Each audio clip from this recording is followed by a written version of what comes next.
Week 2, Underdog slate, Battle Royales, Pick'ems. I got my guy Nez here. It's off and on the clock. No John today. Unfortunately, he's out smelling the roses, touching dirt, doing all of that good stuff. But Nez and I got you guys covered. We're going to get you ready for this week 2 slate on Underdog. We'll go through a slate overview, talk about our favorite plays, our favorite scroll down options, and then we'll spice it up. We'll draft some teams. You guys know the drill. I'm Pete with Nez, off and on the clock. Let's do it.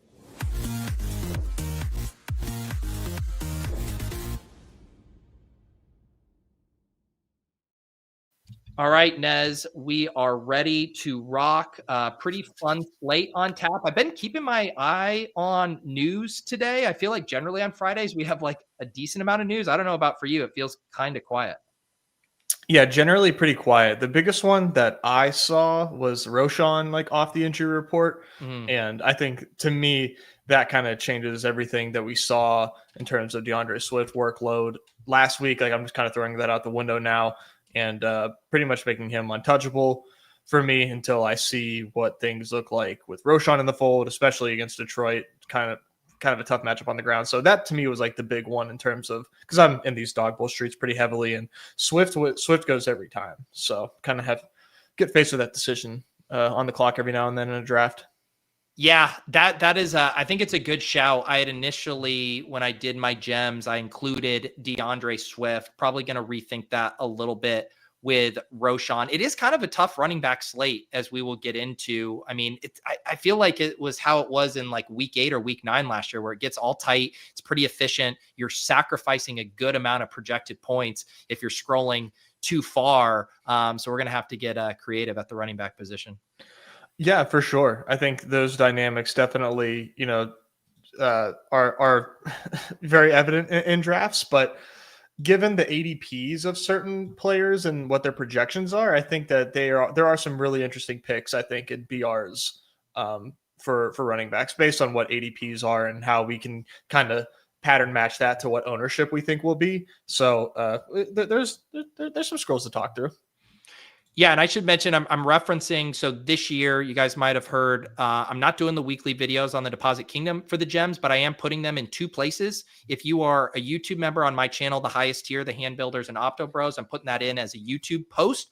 Or if you guys are Underdog Masterclass enrollees, students, I'm adding that to the end of the course. So I had the week 1 ones, I added the week 2 there. So 2 places to get those gems. And then Nez and I, obviously, on Off and On the Clock, through the crams and stuff, give some updated thoughts. But I like getting those out to you guys on Thursday afternoons. And if you're just tuning in, Nez, John, and myself, we spent all offseason working on an Underdog DFS masterclass. We got it pinned in the chat here. It is the ultimate resource to take you from 0 to 60 on getting you ready for the Battle Royale streets. And Nez, we had lots of fun testimonials after week 1, people who took the course who felt they were ready to attack those lobbies.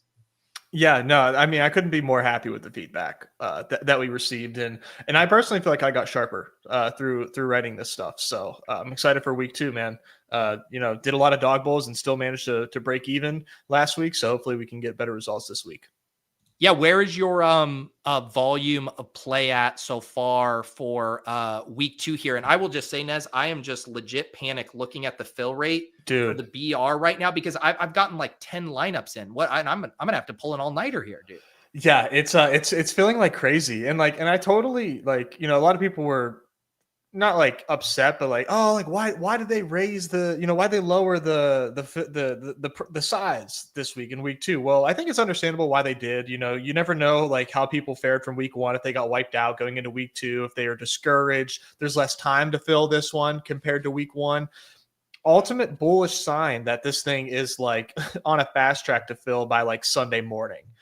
Which is just like great news for us. So next week we should probably go back to the 4 to 350, I would imagine, but we will see. But yeah, this is going to feel really soon, man. Same with Dog Bowl. Dog Bowl is flying right now, and this could be a product of Best Ball Gladiator hitting people's accounts. That's true. It's kind of hard to say, but like, yeah, this week is crazy. So you really do need to like cram tonight and tomorrow if your goal is to put in a lot of volume this week. Oh man, I'm in such rough. I'm going on to a bachelor party tomorrow night. It's like starts in the afternoon, and that's why. So also another plug. Nez and I are going to do a crossover, Membies only tonight. So if you're members on Badge Bros channel or members on my channel, we're gonna jam out, do some dog bowl drafts, and yeah. But I don't know how I'm gonna get all my entries in, Nez, but I'm gonna have to find a way. I'm gonna have to find a way. I trust you. I trust in you, and I think honestly, if you did a couple, like after a few brewskis, little inebriated Pete drafts. I mean, Yeah. just like let the brewskis draft for you, man. I think you'll like what you do. That's right. All right, let's get into it for the Battle Royale slate. Yeah. One thing I will mention, Nez and I normally will do a 12-person strategy section in draft. We are going to save that for tonight's show. We're going to kind of dig in. So we're going to focus specifically on the 6-person drafts. We'll obviously build some pick'ems as well. But if you're looking for dog bowl strategy, 12-person drafts, no strips, I might even, Nez, in solidarity, pull out one of my no strips. On tonight's stream. Oh, it's usually a little early for me because when I put mine on, it's on for the night, and I honestly think I might be doing some damage to my nasal passage by wearing them like every night. I don't know. I mean, I feel fine right now, but like I am worried that like chronic use of a nose strip is like going to like ruin my my ability to breathe without one. I need to just see a doctor. See, I'm the opposite. I do put I put mine on right before bed, but then I like leave it on too long in the day. Like I'll go out for my run or something in the morning, and I like having it on because I'm like, so good. Give me that. Yeah, I feel like you're on PEDs with that. That's right. Yeah, double nose strip tonight if I can convince Nez to throw his on. Okay, let's do Battle Royale slate overview here. We won't go game by game, 12 games. There's like a ton that we would have to do. So we'll go position by position instead. Nez, we get the elite quarterbacks back on this slate. Lamar and Josh Allen went nuke on that Sunday night football game. They are they've dropped a little bit. I know when I hopped into Battle Royale on Monday, they were going in the first round. They have an ADP of 8 and 8.7. You do have Hurts there, Burrow, and then kind of wide open with the rest of the field. Thoughts on quarterback this week?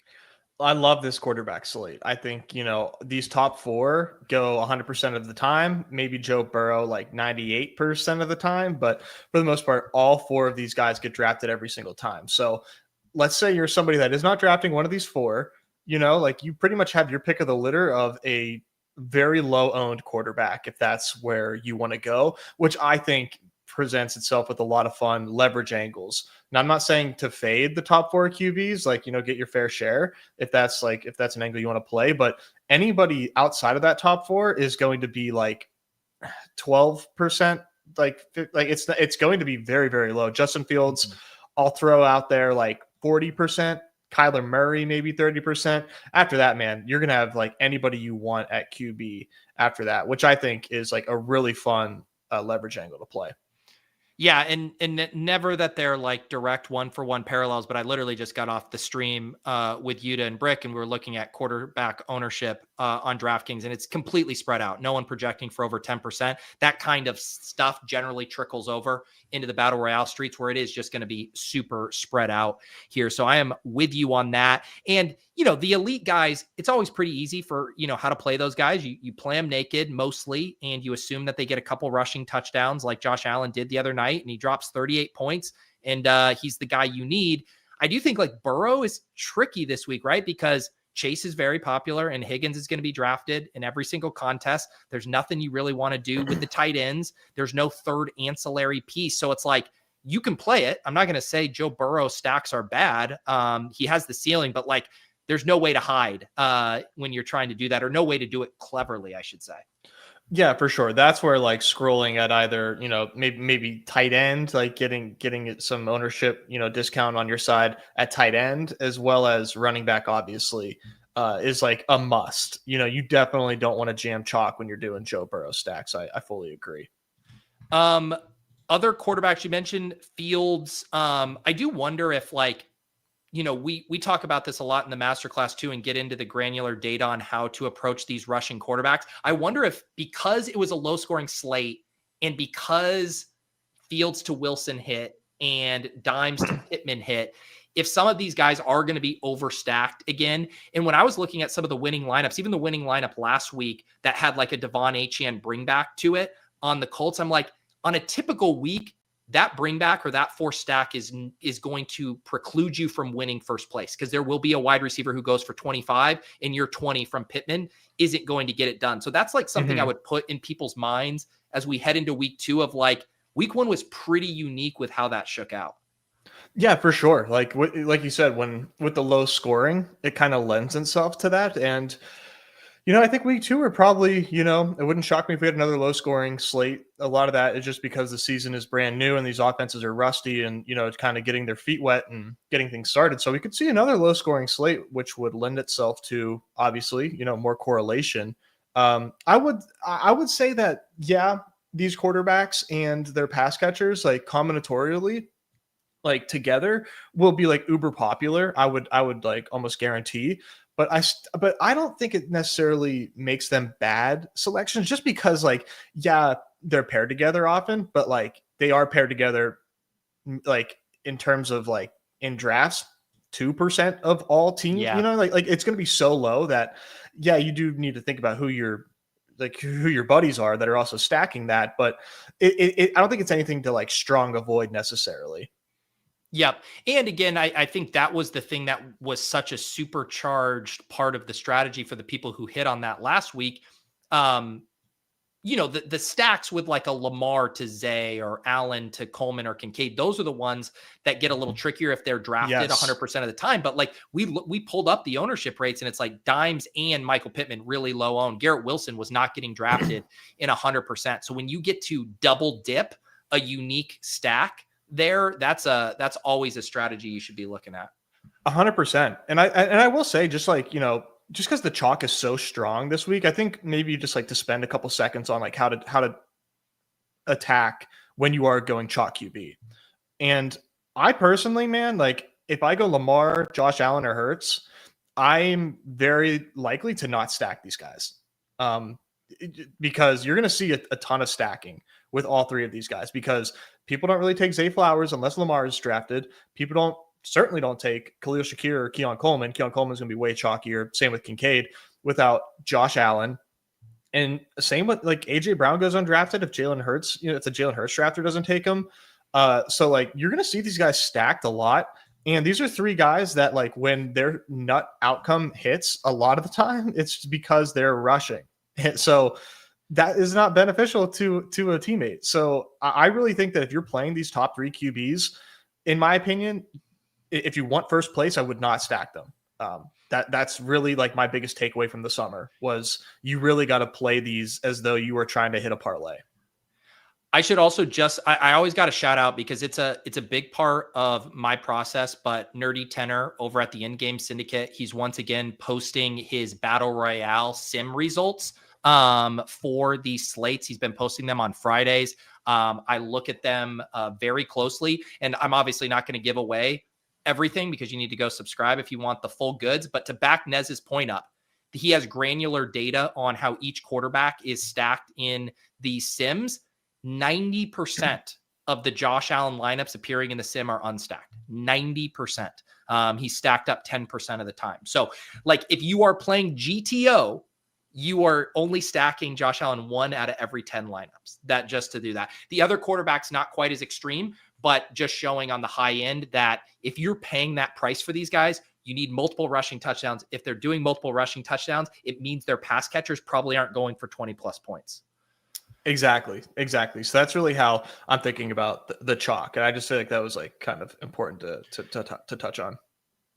Wally says, what about Lamar Henry? This is the kind of stuff that you need to be calibrating for the contest size and the level of perfection you need. One example we have in the masterclass course, we list the splits for Jalen Hurts and Barkley last year. They were extremely negatively correlated from a ceiling outcome perspective.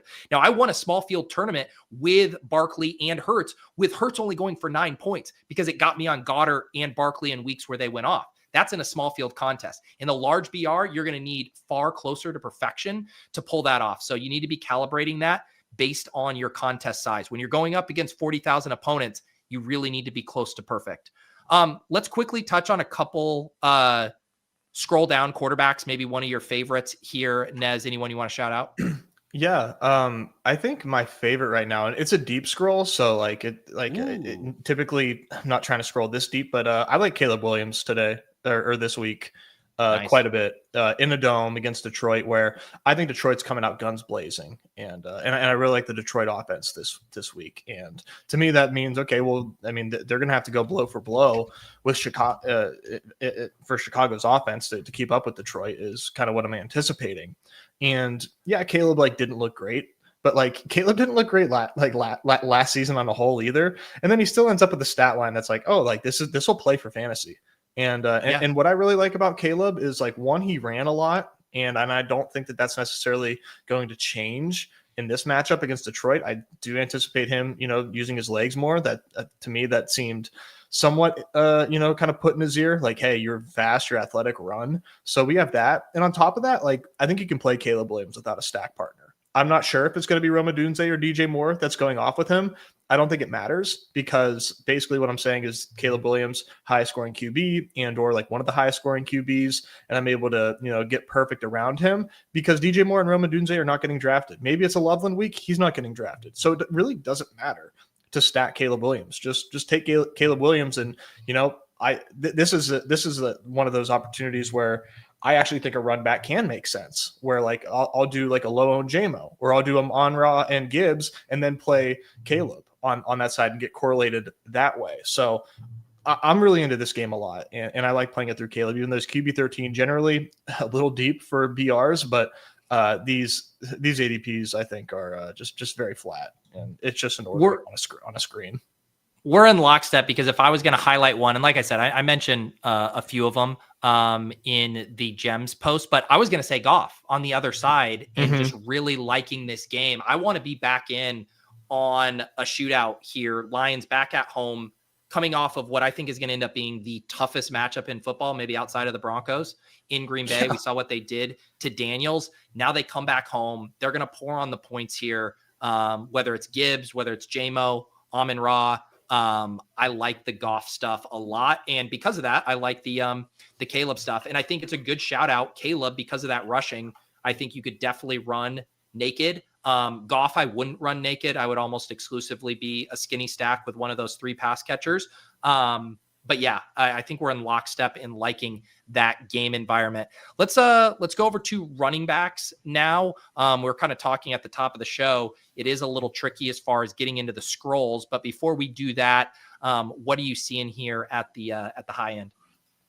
Yeah, on the high end here, obviously CMC. I think people are a little worried given all the injuries to the Niners offense, but I just think that that's honestly bullish for Christian McCaffrey, man. The Saints is definitely like they're not a pushover matchup, but he had 31 touches last week, man. And now they're probably going to be out. Jawan Jennings, they're absolutely out. George Kittle, Mac Jones is going to be starting at QB. To me, like it just seems like Christian McCaffrey is where the offense is going to live and breathe. So he's my 101, and I'm not deviating off that for anything. No matter how much I get, I'm keeping it there. Yep. Pretty easy, no brainer. 101. Pretty strong here at the top. Henry Barkley, obviously, always have those ceilings to break the slate, as does Gibbs. Chase Brown's workload was awesome. Week 1 plays particularly well on Underdog, where we don't have to worry quite as much about those 3 to 4 pass catches he might lose to Pirine. Achane, again, pretty good workload. And then you start to get into, this is the tier that typically gives me the most trouble, both at running back and wide receiver, where you have the secondary plays, the Jonathan Taylor, the Kyron Williams. Last week for wide receiver, it was the Cortland Suttons and the T Higgins. And this is where you're really in that tweener zone of, do I want to go overweight on one of these guys because I think they're part of a higher tier? Or are they no different than some of these scrolls, and I want to be a little underweight because they're going to be 100% owned? So do you have any favorites after this RB20 or sorry, ADP 20 range? Yeah, I definitely am going back in on James Conner this week. Definitely like a concerning, maybe concerning is a little overblown. He did get 16 touches. That's good. We'll take that. But usually would have expected more than 12 rush attempts in a positive game script. They did, like they kind of alluded to, give Trey Benson some work. But against Carolina, man, I think James Conner is an excellent pick at ADP 29. He's going to be like 50% owned, is what I would probably put it at, maybe a little bit higher. Regardless, that's a really, really nice percentage on the field for somebody that can, get in the end zone twice and have a really nice workload against Carolina, who really needs to show us something, because it showed us absolutely nothing against Jacksonville. And I'm definitely worried about my optimism in the summer for the Panthers. And then right below him, Breece Hall as well. Both guys just like pretty much the same thesis. Ownership going to be really, really friendly toward them. Breece Hall looked awesome last week on 21 touches. And I think the Bills defense is significantly worse right now than the Steelers. And if they can get Breece Hall going and not have to have Justin Fields drop back all that much. And granted, I think Justin Fields looked good. They're going to do that. And Breece Hall just looked awesome, man. So the fact that Breece Hall is RB11 at like, he'll be sub 50%, I would bet. That to me is like, I love that. Yeah. And, you're the second, I know you've been a Breece Hall fader generally. Jam to Win has been a Breece Hall fader generally. Jam just put Breece Hall in our core block lineup build. You just talked about liking Breece Hall. So the analysts who were predisposed not to like him being Bayesian and now being on him, that should be paying attention to Breece Hall being a pretty damn good play this week here. Blast me on fantasy receipts. It's totally fine. I am fully capitulating. You can't ignore what we just saw, which was he was the best running back, not even close for the Jets. Well, and again, this is the beauty of these BRs, right? Like if you are hanging on to your priors from best ball season, like you are going to lose. I mean, I got my dick kicked in fading Barkley and Henry in those guys in season long best ball last year, and then made it all back playing him in weekly BRs, so we get to adjust and play the best plays on a weekly basis here. As far as like deep scrolls, I think I'd obviously include ETN here in the mix as well. It's hard though going deep. We already talked about like Swift being a little less attractive with Roshan back. I mean, the only other two names here that really jumped out to me are Pollard and Javonte. Javonte, you just hope he falls in the end zone twice again. Pollard, a little easier matchup. Rams here as opposed to coming off the Denver. He still had 88% of the snaps there. Anything else you'd get really creative with down here? I think really creative, and maybe this is more 12 person, but I think there's a chance. Is David Montgomery. People are definitely like writing him off big time. And we know that if Detroit is scoring 30 plus, 40 plus, like Montgomery can have awesome games, especially if they're at the goal line and nobody scored and it's Montgomery time. He can absolutely have a score that you need, especially if we have another low scoring slate like we did last week, which I anticipate, where 20 points from an RB is going to be, optimal status. So I think Montgomery, like 1%, maybe less, makes a lot of sense. And just real quick, last week, Alvin Kamara was 30.6 ADP. He was drafted 58% of the time, if you kind of want to pattern match. There you go. We should also mention, like Nez and I talk a lot about the ownership percentages relative to ADP. One awesome addition this year is Underdog is now posting those once the slate locks here. So you can go back into the slate. You can pull up, hey, I want to see the winning team in the battle royale here. Pull up, shout out Spike here, 6% Daniel Jones, 25% Igbuka, 1.35% Michael Pittman. So you can get a feel for that. And then you can pattern match, like Nez said, look at the ADP, QB 15, ADP of 35.8 for Daniel Jones. That translated to 6% there as far as his ownership. Let's head over to wide receiver. Nez, always the most wide open position here as far as being able to get unique at the high end. I think, down to kind of like Amon-Ra, JSN, pretty strong tier here. Anything that jumps out to you there? In terms of like the top tier or the top like that? guy, yeah. Yeah. I'm personally gonna like fade Brian Thomas Jr. again.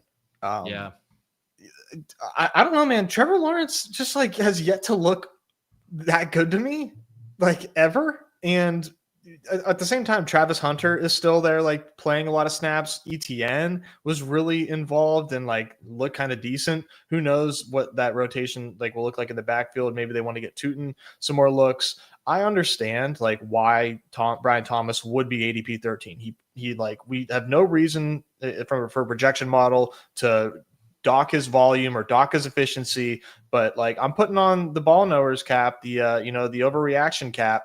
And I'm not gonna like I'll take Malik Neighbors without Deron Bland and Dallas like in a dome over Brian Thomas like every time. And I won't even think twice about it. Like Neighbors, like I would put so much money down that Neighbors will out target and have more receptions than Brian Thomas this week. I feel so confident in that.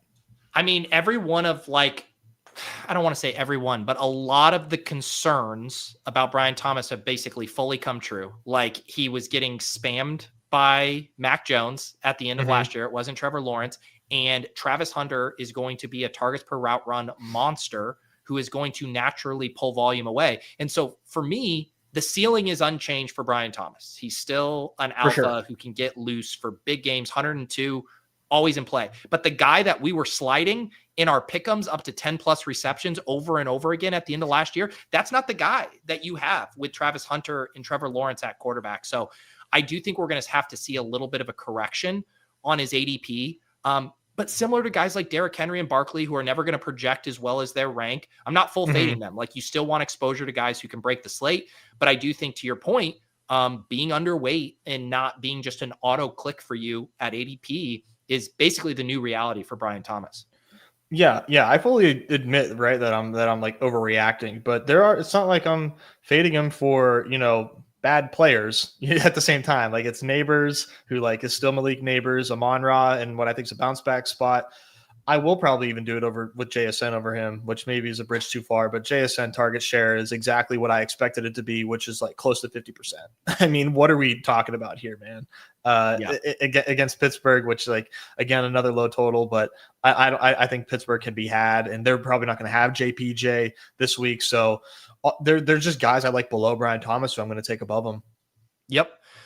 In the projections track with that too. It's not just week one brain. He was over projected week one, or not over projected. He was not projecting as well as his ADP. He's buried in the projections again. So ceiling still intact. The floor and the baseline projection has been severely dinged, and you need to adjust. All right, let's go to some scrolls here at wide receiver. This is where it can get fun. Nez. I mean, we're going to have guys who project for massive target shares way down here and massive ceilings. I mean, once we get to the Ricky Pearsalls, Pickens, Hollywood Brown, who's going to be uber chalk on DraftKings this week, is going to have a low draft percentage. Keon Coleman coming off of a monster game. Tedroy McMillan, a stone cold alpha in that offense. All of these guys going to be sub 20% down here. This is a super fun wide receiver scroll slate. Again, to like pattern match. Last week, JSN 34 ADP. He had ironically 34% drafted percentage. That is money, and we're talking DK Metcalf, being the uber target earner there. Same with Garrett Wilson at ADP 30. Tyreek Hill with no Christian Gonzalez again against New England at home, and fool me once, but I will allow myself to get fooled twice with a ADP 33 Tyreek Hill sub 50% drafted. Like, talk about ceilings that we are aware of.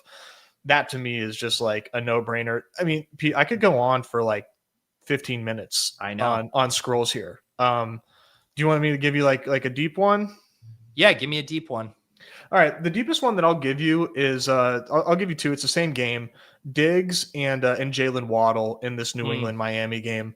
I think both these secondaries can be had. Miami's such like a shaky bet, dude. Like I fully get that, but no one's gonna be touching Jalen Waddle, and this is it, right? We kind of said week one was like now or never. Like week two, Miami, it's now or never. Now or never. You're either here or you're gone. Diggs, I really like, because this Miami secondary is like, you cannot possibly overstate how bad they are. And Diggs had 7 for 6 and 57. That's not too bad, like that's pretty good usage. Those are decent numbers. Like, obviously it's not going to win you anything, but that's what I would like to see in his first game with Drake May. Put him in this Miami game where I think Miami has a chance to push the pace a little bit if they're getting going, and then we get to see Drake May drop back more and take some deep shots, to which obviously is a little more booty, but yeah, I like Diggs in this spot here, man. Yeah, I guess my question is, with how good some of these scrolls are at sub 20%, do you even have to go this deep, But For I sure. For completely sure. I completely get it. But yeah, just this like range from Hollywood to like Rome. Like I like every single one of these guys for various reasons. I was just talking to JM too. He was talking about like who are the guys whose salaries are going to be significantly higher here in a month. He like shouted out 4 of these guys. He's like Yeah. Teteroy McMillan, Devontae Adams, Jamison Williams, and Roma Dunza. He's like, all of those guys are going to cost us more in fourth guys. So like, even if you just like had a bucket of these guys, and I mentioned it in the course, I like to randomize, obviously if I have a Yeah. stacking thing and I'm wanting to line up my Jared Goff to JMO, I'm doing that. But if you're just dealer's choice at the end, I mean, I wish I had the crystal ball to tell you which one of these guys is going to drop 25, but like one of them is, and you're going Yeah. to want them on some of your teams. I think the more GTO scrolls, like if I'm like trying to give like good plays as opposed to like, hey, here's Galbrain stuff. If you want to have some fun, Hollywood and Devontae for sure would be like my suggestions for people. Hollywood in a game where they didn't know they were going to lose Xavier Worthy, they were just like, all right, it's Hollywood time. 16 targets. Yep. 16 targets. Now they have a Philadelphia secondary that, man, Adoree Jackson was just like not it, man. Travis Kelce, who's been, with Mahomes for forever, just like not involved at all. I fully expect another like strong workload for Hollywood at really small ownership. And then Devontae 8 targets against Houston. I don't really have any reason to fear this Tennessee defense, and he's just so low owned, and still is Devontae Adams. Yeah, for sure. And they, he was playing primarily outside. Puka was getting scheme touches, but like the big games are coming for Devontae Adams. It's like he's like the same as Keenan. It's just like this guy is just who he is. Like nothing has changed. There's no fall off. The big games will be here, and there will be a couple of weeks where he has an ADP of like 17. Like that's just going to happen very soon. All right, let's head over to tight end, which is the least exciting position on the slate. We have one single guy worth paying up for, Trey McBride. And then most of these other guys you will often be able to get in the 5th or 6th round. So what are you doing at tight end outside of, I assume, scooping up some Trey McBride? Oh, yeah, man. I was fully expecting more Trey McBride steam on the slate. I just, for me, haven't seen any kind of warp separation like we see with Trey McBride this week against the Panthers. I'm going to do my wildcat thing. And I'm going to shoot for like 50% Trey McBride in the wildcat, I think. Nice. And it'll be like 20% in the BR. It just, to me, is just like such an obvious spot to be overweight on, where like there are other tight ends I like, and we will talk about them. Trey McBride was still the offense. Like that is what their plan was like Trey McBride first, and then maybe, okay, here's a deep shot to Marv Harrison. Okay, like let's get the run game involved. It's the Trey McBride show, and I need to see Carolina show us that they are not a joke. And until that is proven, I'm going to take studs against them. Tight end 2 is Travis Kelce. Like, and it's a separation of like 15 spots in ADP. I mean, I'm just like, I'm honestly floored Trey McBride's not a first rounder. Yeah, I did my Battle Royale bash yesterday, and I'm letting my guests make their picks, drive the thing. And there'd be these times where it's like Trey McBride right at ADP, and I'm kind of like, you guys want to take Trey McBride? No one wanted to take Trey McBride. I was like, that, like, to your point too, of like the sentiment index is like, oh, here we are again. He doesn't score touchdowns. But again, the selling point and why I don't think you going 50% and say the Wildcat is crazy is because we're going to get so many slates like this where no one separates at the tight end position. And what you're actually paying for with Trey McBride isn't the touchdowns. You're paying for the floor. You're paying for the floor of those receptions, and then he's going to score 11 to 12 points. If he gets in the end zone, then he breaks the slate and you have to have him. And if not, you can still have the other pieces you need around him, and he doesn't sink your lineup. So that's why I pay up for Trey McBride. I mean, yes, would I like the touchdowns, but that's not what I'm paying for when I take him at 8. Exactly, man. I mean, like it may seem like a small deal where if Trey McBride, let's say Trey McBride scores 16 points and tight end 2 scores 10 points, you're still going to need Trey McBride.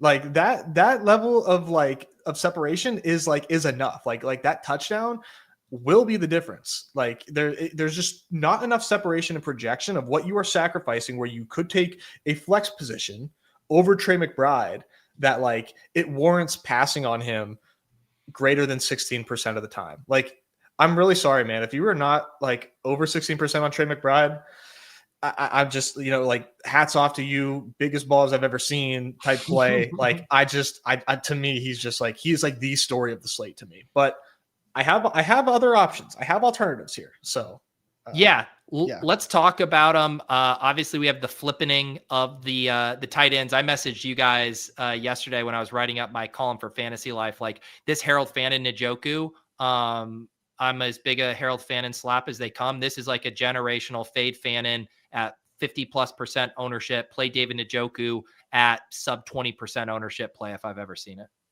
100%. This is a game that I think could really get exciting, kind of like what we were expecting to see with the Bengals, but the Ravens actually got off to a hot start and also got gashed.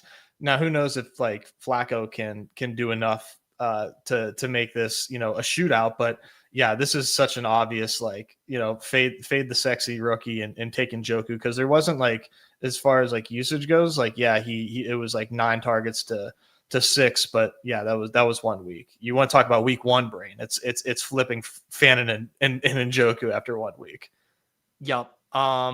So Njoku, solid. I mean, I really like a lot of these scrolls here. Obviously, Jawan Johnson, basically the Hollywood Brown of the tight ends, coming off a massive target game. Yeah. I love like both the idea of stacking guys like Brenton Strange and Jake Ferguson, but also the idea of playing them as one-offs. And it's like CeeDee Lamb, Pickens, Brian Thomas Jr., like those guys are going to be rostered a ton. And then if you bink the 2 touchdown game or whatever, not only do you hit the tight end, but you crater all of those other picks on the other team. Like, so these guys as like one-off tight ends and stuff like look really good to me down here.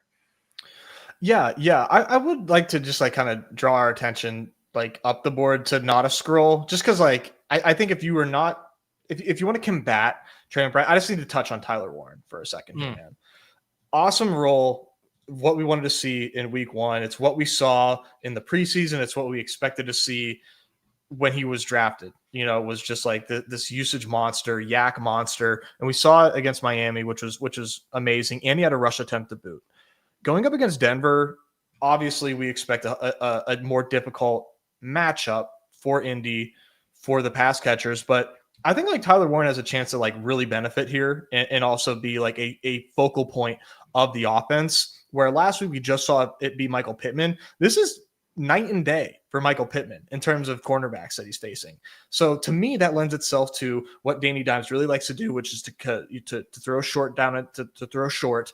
And that's like where Tyler Warren is being made. He's not really doing downfield stuff. It's like take the ball and yak with it. So like, I like Tyler Warren a ton. Like for me, he's my tight end 2, like far and away. And I think that he's the only one that I think has like the ceiling match with McBride. So I am like taking Tyler Warren really high. I just needed to throw that out there because I think he's like an excellent play. I could be getting too cute and galbraining it, but I think that's how the matchup sets up for him. Yeah, no, I can't disagree with the usage whatsoever. I mean, I think the Broncos are going to be a very tough matchup where I wonder if I question the ceiling a little bit. But again, like he's basically Trey McBride light as far as the floor, if this kind of usage sticks. And like you said, I mean, they were designing the offense around him in a way that gives him a pretty nice floor. So yeah, definitely want to have some Tyler Warren there. All right, Ned, should we draft a couple teams here? Yeah, I think it makes sense. All right, let's do it here. We have the contests that will populate during the show. People are asking about the Deposit Kingdom, the Badge Bros Brawl. Those are going to go live when we are on the air here. I might need to refresh to make sure it's in the lobby. Tell people about the Badge Bros Brawl, John, for the contest if they're not familiar. Yeah, I will tell you. It's 3-person drafts, so it's kind of like the ultimate scroll contest because you're scroll like we're talking about 18 players drafted, so scrolls begin at ADP 18. It's just like the ultimate like exercise in scrolling down while not having to sacrifice projection. I actually forgot to get in, so I don't know what what won or what the ownerships looked like, but I'm not going to make that mistake this week. I need to actually be able Well, to see what's winning. we were in the same boat because I got maxed out of the Deposit Kingdom contest. But yeah, last week it was T-Wort took it down with a Justin Fields to Garrett Wilson. And look at the ownerships on this one: 1.06%, 0.27% on that stack. That is so awesome. Oh my Yeah. god. That's like what you expect to see. Yep. And then in the Deposit Kingdom contest last week, Jay Ballard took it down with a Baker to Ibuka and Bucky, and then the Bijan bring back. So we were talking earlier about those game stacks, quarterback, running back pairings. This is the exact kind of thing that you can do in these smaller contests where you're essentially getting one thing right. You're like, let me just get the best pieces on, obviously you didn't have Evans, but let me get the best pieces in the best game of the week. Or one of the best games, and then two other shots, Trey McBride and Cortland Sutton. That's all it took, was one game stack to take this down. Yeah, that was really awesome. And I'm so glad that this lineup won because it's like the perfect like example of like what we are illustrating in terms of draft styles and contest selection. Like this is like case like exhibit A. Nez, can you sanity check me? I don't see them up. I did. Yeah, I don't see it up here either. Okay, I just wanted to make sure I wasn't missing it. All right, let's do another small field contest. We have a ton of different options here. Let's see. What should we do, Nez? We'll do the cover 4 here, $7 4-entry max, 2K to first, only 3,240 entries. Yeah, let's get in here. I would suggest the victory formation, but I did mine already. Davis was on stream looking to fill, and I couldn't register fast enough. There you go. You bum hunting the Davis Matic rooms here. I mean, the dude's looking at Saquon Barkley and saying, "No, let me take Chase Brown." I love it. All right, there you have it. All right, we got the 102 here. What have you been doing at 102 when CMC's off the board? I've been taking Derrick Henry, but I think Jamar Chase has a case. To be selected there, but I've been taking Derrick Henry. This game sets up for just like a free square of 20 points, which feels kind of silly to pass on. Yeah. Yep. That's how I'm going to play it. I mean, I'm going to get my own rankings in here, but my rankings are just ADP for the first, let's see, it'll probably be first, I don't know, 10 or 11 picks. To me, like the tier gap is like after Chase Brown, like once you get to Brian Thomas and Achane, then I'm willing to get a little loose. But other than this, I want exposure to these, top 11 guys. For sure. Yeah. And like, obviously I'm, poke a little fun at our buddy Davis, but I love Chase Brown this week. Chase, like we talked about the usage, it's super strong. And the matchup looks great against Jacksonville. All right, guys, we do co-stream this show every Friday. So if you guys are watching on the Pete Overzet channel, make sure you guys subscribe to the Badge Bros channel. Those guys do slate previews throughout the week, covering the primetime paloozas, all of that stuff. So make sure you guys are subscribed there and get all of that. And vice versa. If you guys are on the Badge Bros, you can subscribe to my channel. I'm going to have a bunch of shows throughout the week, including the debut yesterday of the Battle Royale Bash. If you're a YouTube member at any level, I'm going to spin the wheel, do a little giveaway. If you put your hashtag in the chat, then you are entered. And I got like 4 to 5 people up on stream yesterday. It was a combination of familiar faces, of course, Easy, my guy Martin, and then some new guys as well. Chase, who broadcasted live from cleaning pools, tapped in. So if you want to draft BR teams with me on a Thursday, you can join the bash.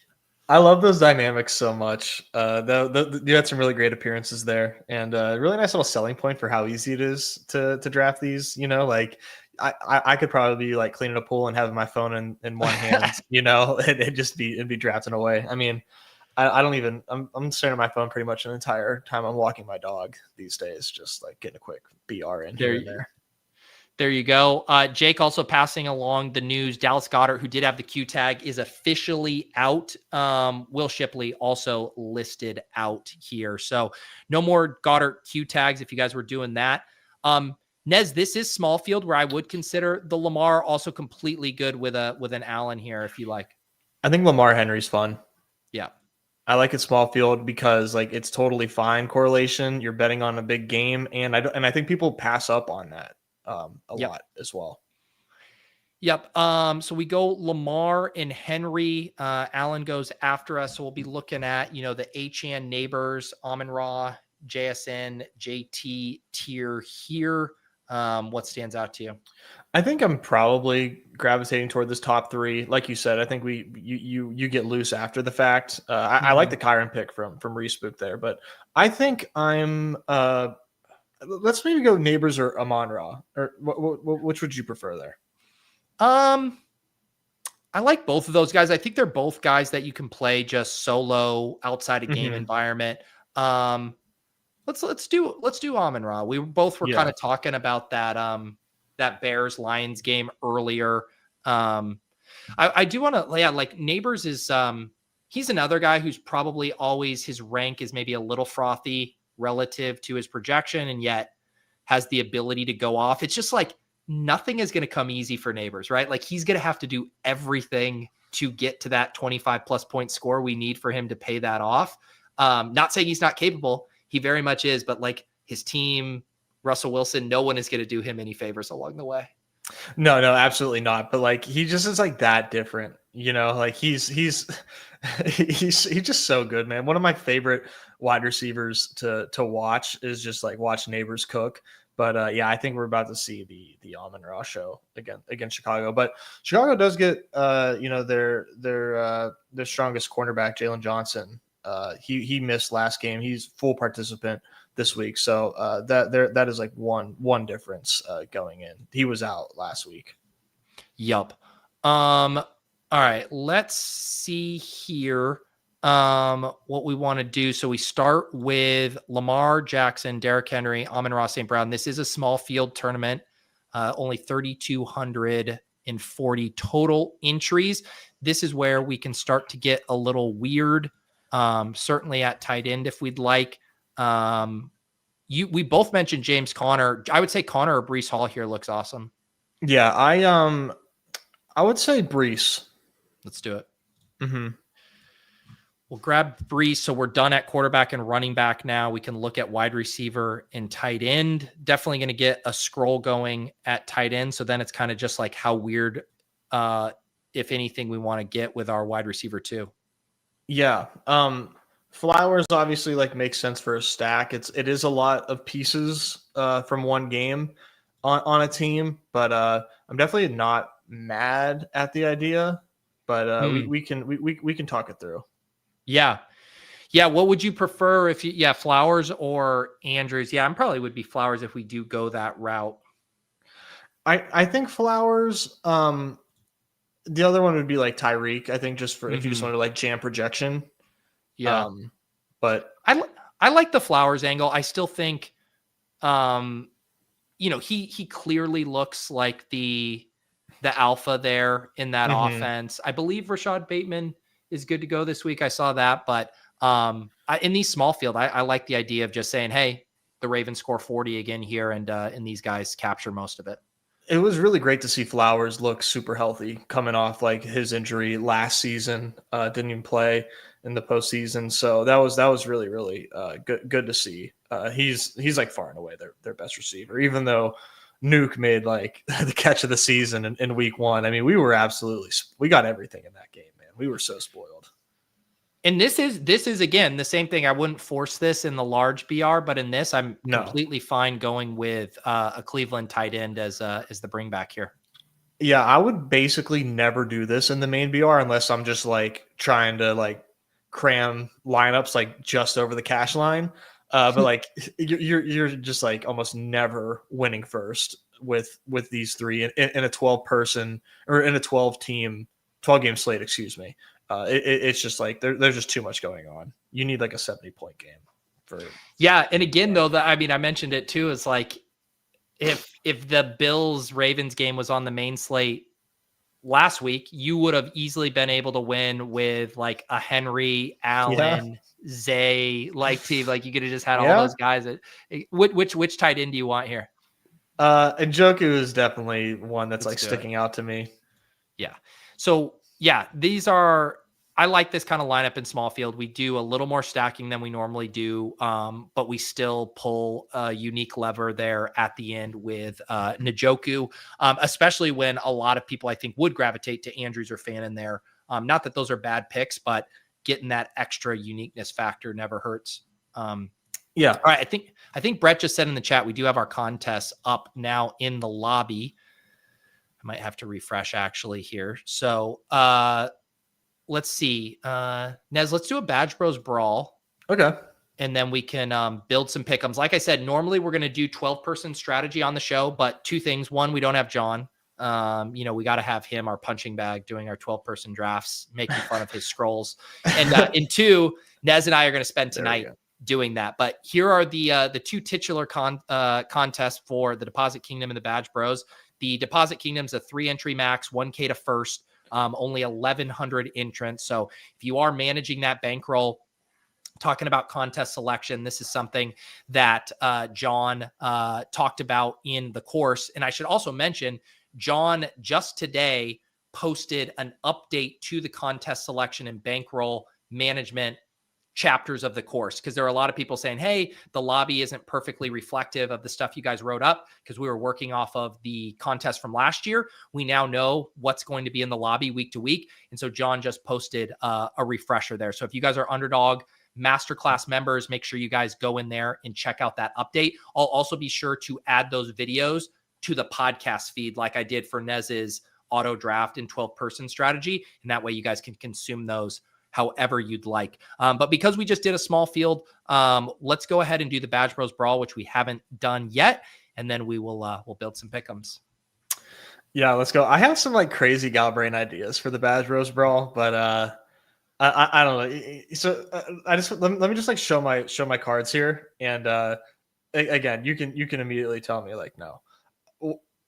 What do you think about naked Joe Burrow in a Badge Bros Brawl? So here's the thesis. Here's the thesis. One, he spreads the ball around, and there are two wide receivers that outscore both Higgins and Jamar Chase. Two, there are the top three quarterbacks are so strong in Hurts, Lamar, and Josh Allen.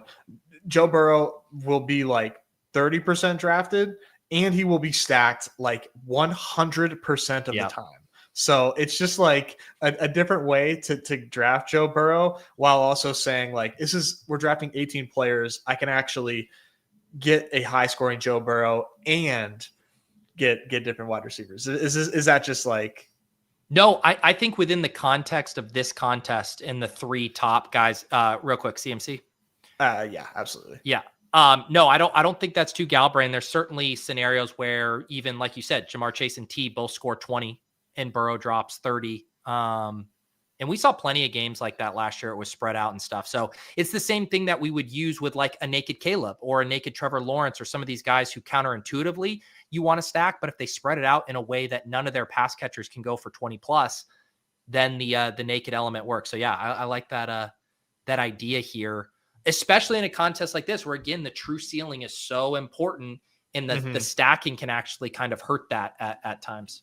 Yeah, for sure. I mean, we've seen it, like you just said, with Burrow, where as long as it's just like only one touchdown to Chase and Higgins, if one of those guys are catching two, then it's over. But Noah Fant catching touchdowns because Liam's undefeated. Chase Brown, could be catching a touchdown. Wow. I love this contest, man. This is ridiculous. Let's for sure get Trey McBride. Yes. And we can play. Yeah, you want to do Barkley Gibbs, and then we'll get weird the rest of the way. Yeah, I think we go Gibbs if we're shooting for like giga ceiling. Yeah, let's do it. We took Amon-Ra in that first one. We'll get some Gibbs over here. So CMC, Gibbs, McBride. If you guys are tuning in or confused, these are 3-person drafts. 3-person drafts. So everybody has a super team. The issue is everyone has a super team, and you're going to have to find those unique levers to pull. In week 1, it was someone scrolling way down to a Justin Fields and Garrett Wilson stack. So it was the perfect slate to get weird.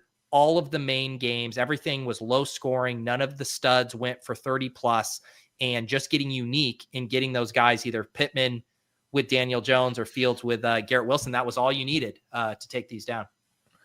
It would be so much effort for a contest that has $10,000 in prizes, but I would really love, like, it would be really easy to kind of sim like every possible combination here if you had like the computing power and see, and basically, like ownership percentage at a certain point has diminishing returns. If someone's 5%, they're 5%, you're getting the benefits. It'd be really kind of cool to see. Look at the Travis Hunter scroll. Dude, everybody's getting wild in these. Holy we get Fields, shit. we get Hunter. This is where they really put your scrolling to the test. Because do you pass on Lamar here at pick 12? Oh man, that's so tough. That's so tough. If we do one of these guys, we cannot stack them. No, we're not going to set. Let's do one of Lamar Allen, and then we'll get weird with the two wide receivers. Who do you want? Let's do Josh Allen. Okay. We'll do Allen here, and then let's get weird. We could do like an AJ Brown and play like the alpha game there without Hurts. Yeah, because AJ Brown is going to be paired with Hurts so often. Like, yeah, I would like anytime AJ Brown's drafted, he's with Hurts 80% of the time. I'm ballparking here like crazy, but it's something absurd. And something like this, I think they don't even, correlate for first place all that well, because, you really need Jalen Hurts on the ground to get you up there. Speaking of leverage, how about there's going to be so many Chase to Burrow teams, so many Dak to CD teams. How about one-off Higgins or Pickens to crater those teams?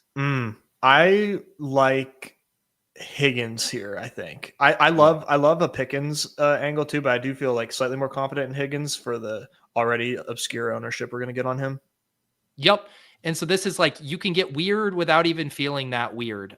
We scoop up an ADP value, which should hopefully mean that CMC, Gibbs, McBride, and Allen are somewhat unique, just getting Allen slipping and then scrolling twice at wide receiver. And by scrolling, we're still scrolling to two of the best wide receivers in football who were top 24 picks in best ball contests this year.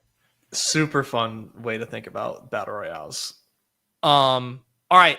Like we've mentioned a few times, we are going to do 12-person strategy and drafts tonight on a After Dark / Membies only Badge Bros stream. That'll kick off at 8 p.m. Eastern. No strips will be flowing. I can't speak for Nez, but the non-alcoholic beers will be flowing on my end. Whatever you need. Athletics left in the fridge.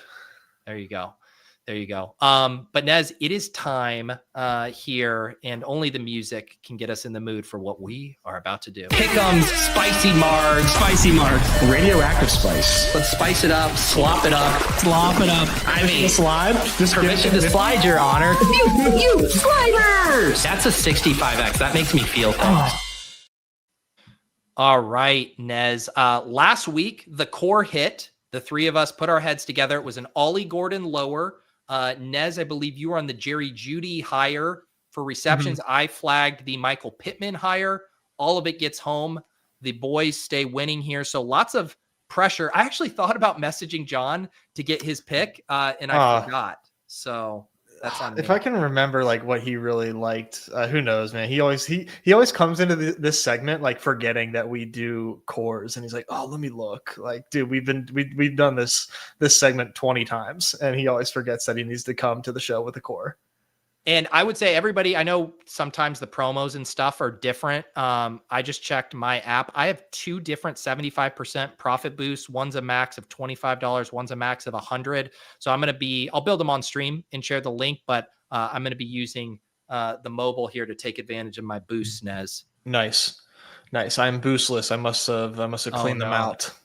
You're too good at this. All right. Who do you want to start with? And maybe we can like crowdsource or figure one out for John to get a 3-pack. Yeah, I think that's a good idea. Let's hit the crowd for that last one. I want to start with a lower, and it's sort of in the same vein of Ollie Gordon, where I'm going Rico Dowdle lower.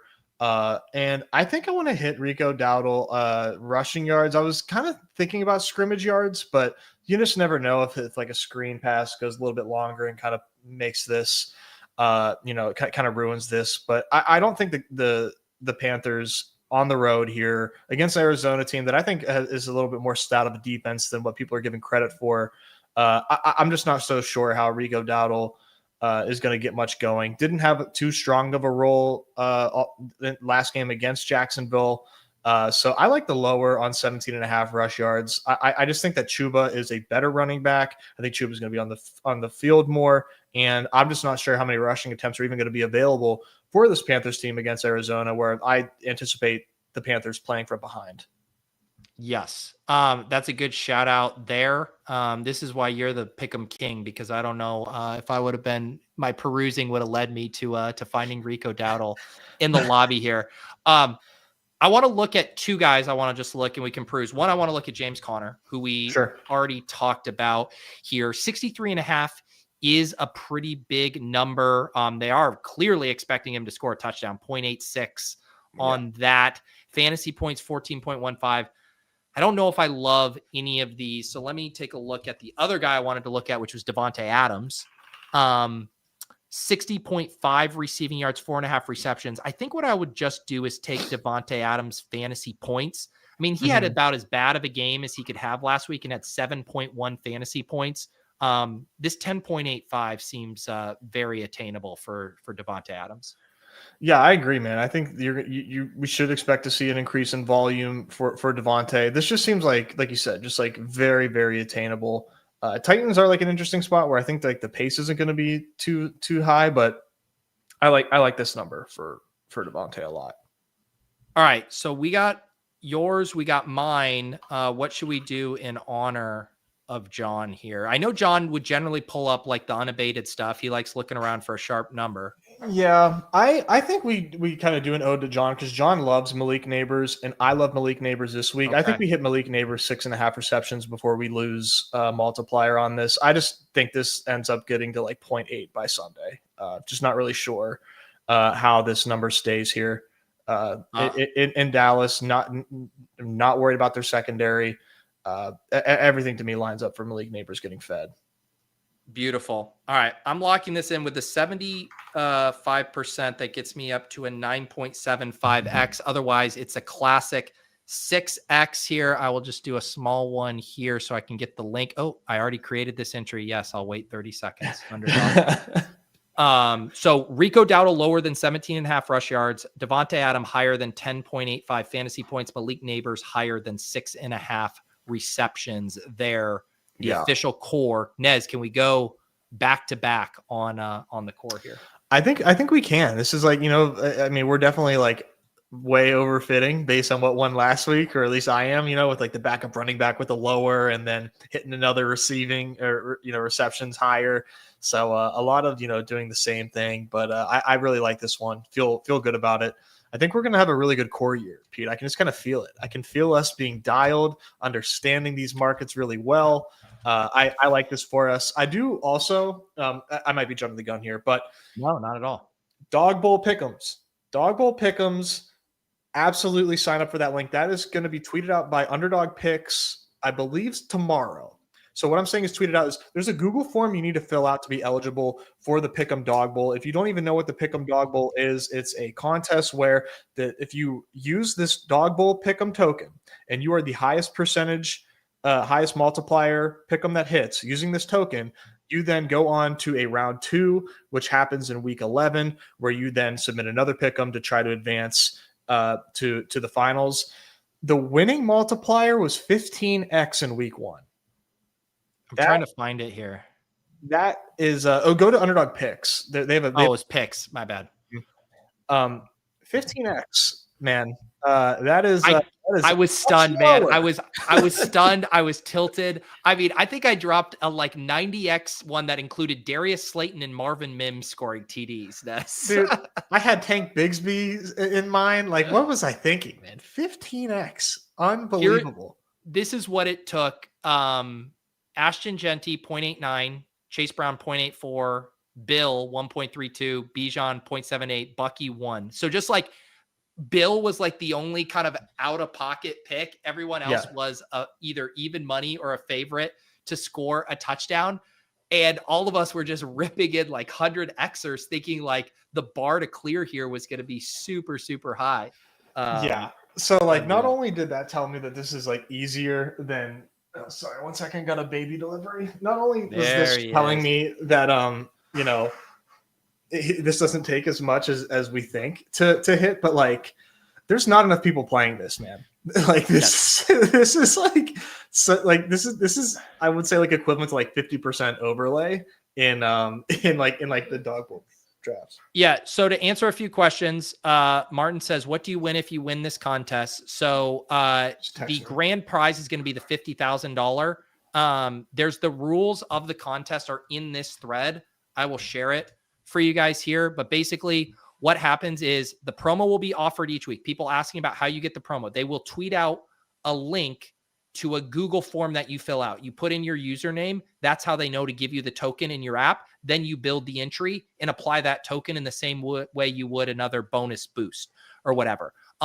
What happens is if you're one of the winners who basically has the highest multiplier entry across all the dog bowl entries, you advance to round 2. Round 2 will take place during NFL Week 11, featuring the 10 weekly winners from round 1. Each round 2 qualifying contestant will receive a dog bowl promo. The contestants with the 3 highest multiplier entries across all winning dog bowl entries during round 2 will advance to the final. So that'll be what, a 3 in 10 shot there for those entries, Nez. Once you advance 50K grand prize. I mean, that's just like, that's just crazy, man. So yeah, if you guys are like not sure, where's this form? Where do we fill it out? Just follow us on Twitter, on X, and like I promise you, like we will be like trying to get you guys in on this because it's just like a no-brainer thing to opt into if you are in a pick'em state. Yeah. So here, this is what it looks like. I'm just trying to scroll to see if I could find, although there's been so many posts here, but I was going to try to find people the form here. But yes, we will share it and retweet it when it goes live. If people see it and want to post it in the Underdog, in our Badge Bros channel in the Deposit Kingdom Discord, do so.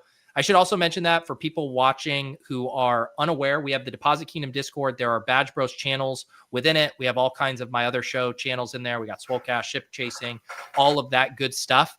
So hop in there. The link's down below to get into the Deposit Kingdom Discord.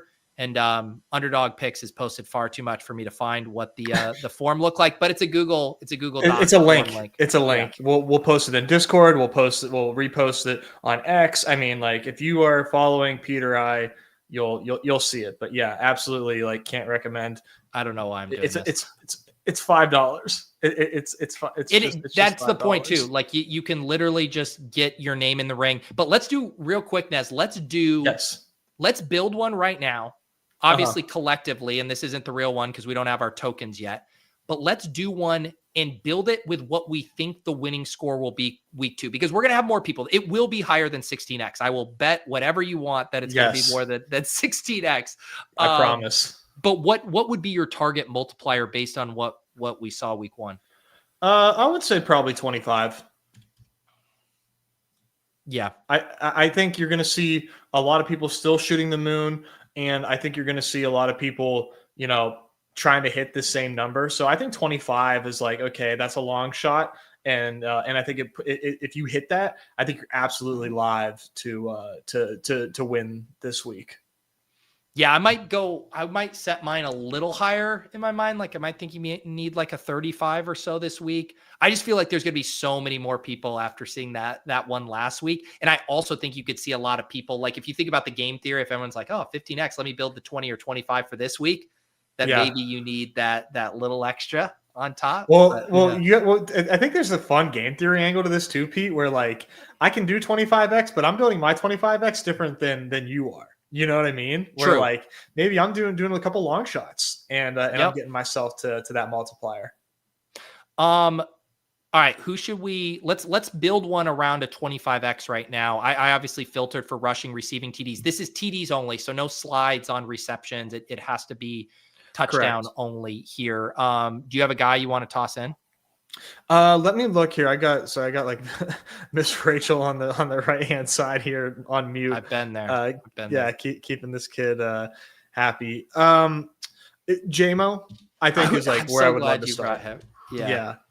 I love that he's like a 1-3 multiplier, so like that automatically helps you out. And he's scoring a touchdown this week. I just don't know what to tell you if you don't think so. Yeah, I like that a lot. I kind of want to play like a mini correlation from this game. You That's want to do fun. Rome opposite it? Yeah. Let's see, 1-3 as well. Yeah, 1-3-5. Okay. So that gets us up to a 5-3-4. And what do you? I'm just curious. I We don't have to put him in. I wanted to see what yeah. Tyreek Hill's was 1.11. Ooh, yeah. I That's just want to see what that that's gets you to tempting. 11. Yeah. Okay. Yeah, that's tempting. I think so. To add a chalk piece in, I think I would throw in 2x for I Njoku. just wanted to see that. So that gets you to 22.5 right there with That's 3 Njoku. touchdowns. Like that's it. Like you just need 3 guys to score a touchdown.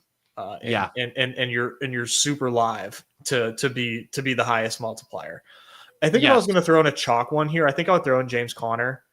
Didn't score week 1. I think people are like sort of like wondering, like, oh man, like what? Like I just don't think he's going to get played a lot in this. I Yeah. don't think people are looking at James Conner to score a touchdown. I feel pretty confident in James Conner getting in the end zone this week. See, to me, this multiplier feels like the sweet spot to me. We got a 32.33x, JMO, Rome, Njoku, James Conner. Like that feels like a nice entry. I also can't stress this enough. Please don't dupe us. Nobody benefits with a dupe. Nobody. That is true. I have no idea how they handle dupes, but I would prefer. But this is the thing again too that I don't have the real token because it's not out yet. But you only have to do $5. You don't have to blow the bank. Just get in the contest. You're like entering the raffle just for your $5. If you're so confident in your picks, you want to do more, knock yourself out. But you only need $5 to be eligible on this. So 5 to win 161. But what you're really winning is some insane equity to round 2 of this tournament. Yeah, exactly. Beautiful. All right, Nez, let's build a couple more pick'ems or, one more. I know you're on dad duty here. So let's do like one or two more and then we'll get out of here. Okay. Yeah. I think we got a slide, Yeah. That's kind of a must here. I saw some talk in the chat and I agree. I think a Breece Hall rushing yard slide makes a lot of sense. I think he can have some efficiency on the ground and I think they're going to feed him a ton as well. Like 100 yards obviously is like, what everyone's gravitating to. It's 3.2x. I think you could even do something as simple as like 80 rushing yards for 1.5. That's like that's nothing to sneeze at as either. So I think we can maybe start there. And then if we're not feeling anything, we can slide it up higher. Yes. Shit. I think I forgot to grab the link, David, for that one. My bad. Let me see if I can get it here. If anyone has it in the chat, I unfortunately let me know. I will, let's see if I can get it from mobile here.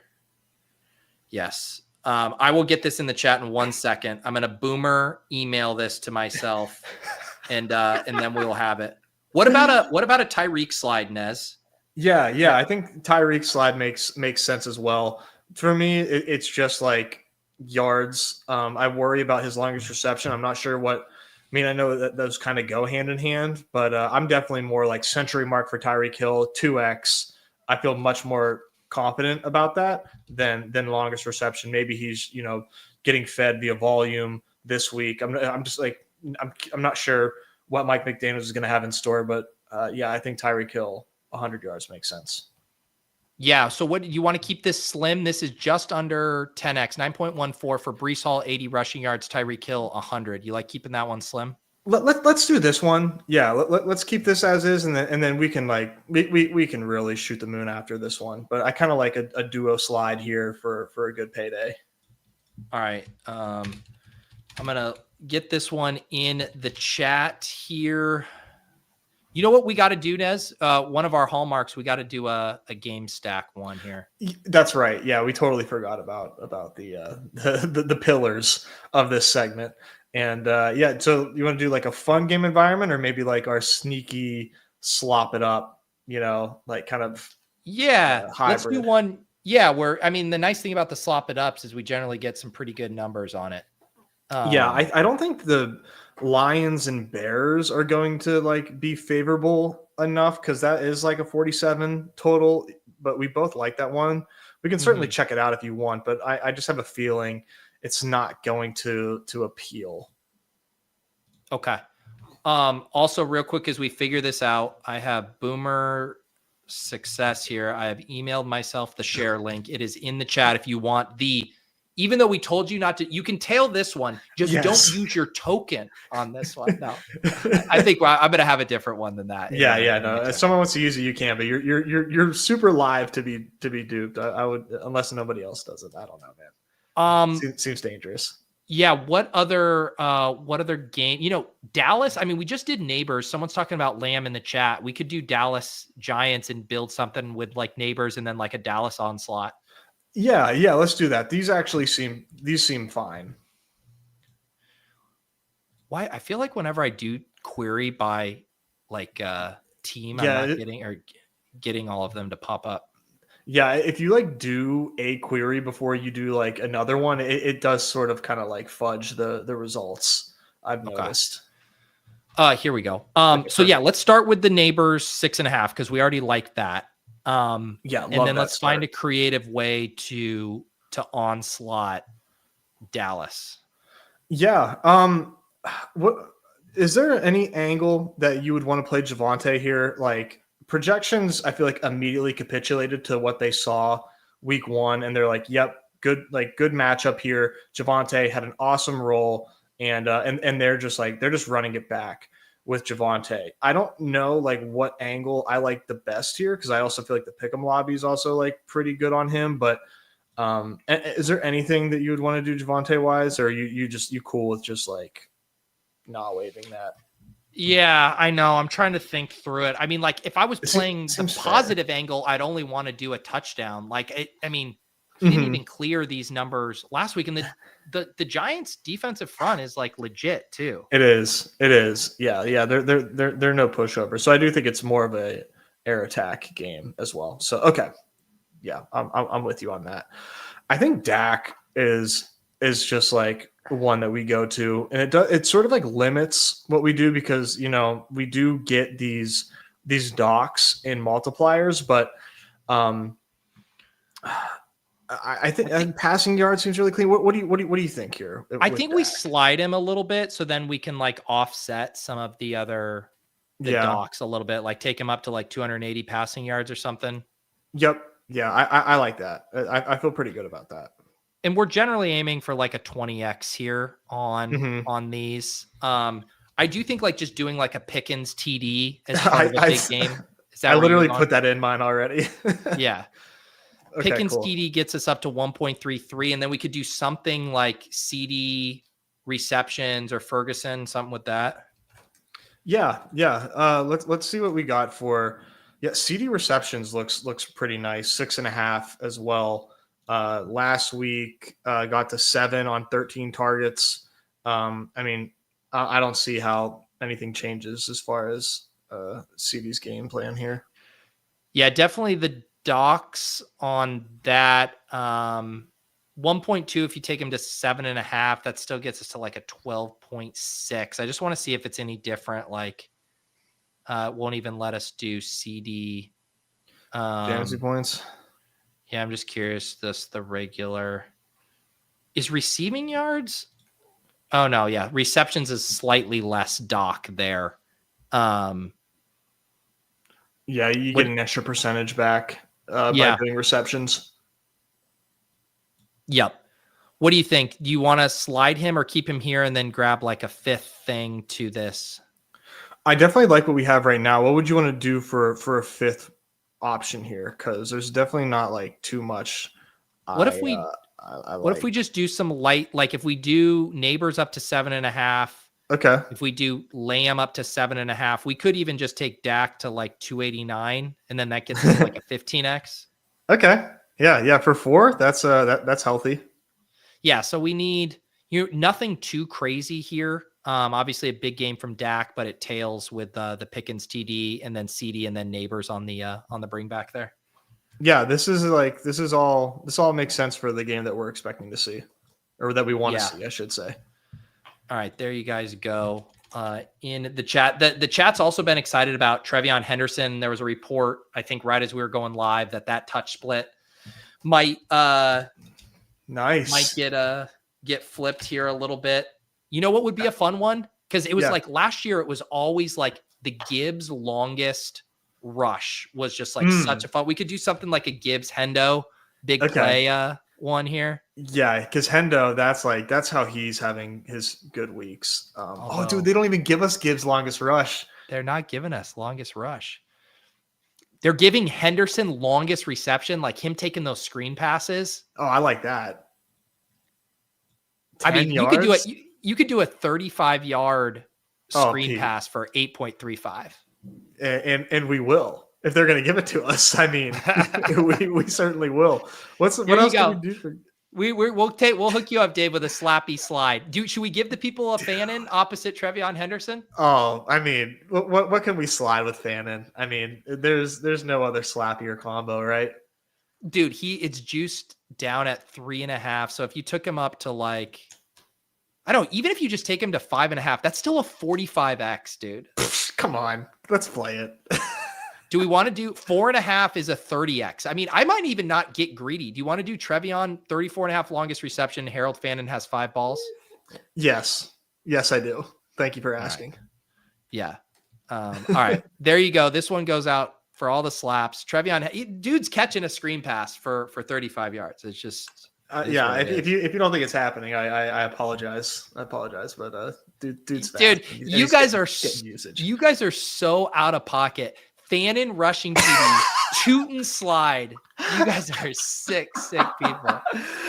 I'm kind of like morbidly interested in the Tootin slide because, like, the numbers. These are going to be the lowest that we'll probably ever see with Tootin, and just to be 1 week ahead of it could be. Wait, someone said they did see the Gibbs longest rush. Why am I not seeing it? I don't think I saw it either. Yeah. All right, let's give the people one more, and then we'll get out of here. A tight end only. Should we give people the McBride tutty? Just keep martingaling that? Yeah. Njoku we already talked about. Let's put him in there. Okay. 2x. And then who else? Give us one more tight end who's scoring today. Jonnu Smith. Ooh. Oh, they just took him all away from me? Who? Jonnu? I don't know why they just said, okay, he's back. Wait, why am I getting an error on it? All right, that's a nice like 34x right there. Yeah, tight end tutties right there for the people.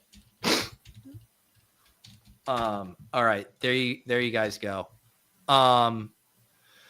Trey McBride, David Njoku, Jonnu Smith, the holy triumvirate of tight ends. That's beautiful. All right, guys, we will be back tonight, like in less than 4 hours tonight, to draft some dog bowls, crack open some non-alcoholic beers, some nose strips, all that good stuff. If you're members on my channel, the Value Hounds tier and higher, or if you are members on the Badge Bros, you'll have access to that stream. Got to mention again, if you guys are looking to cram for these battle royales, can't recommend the Underdog Masterclass again. Have been getting a ton of great feedback from that, from people who have taken the course. So dive in. You will have 10 plus hours of roundtable content, all kinds of course modules and stuff to work through and get you in the right mindset for taking down these tournaments. Anything else I'm forgetting here, Nez? No, I think you nailed it. Thanks for hanging out with us, guys, and good luck this weekend. Yep, we'll see you guys tonight.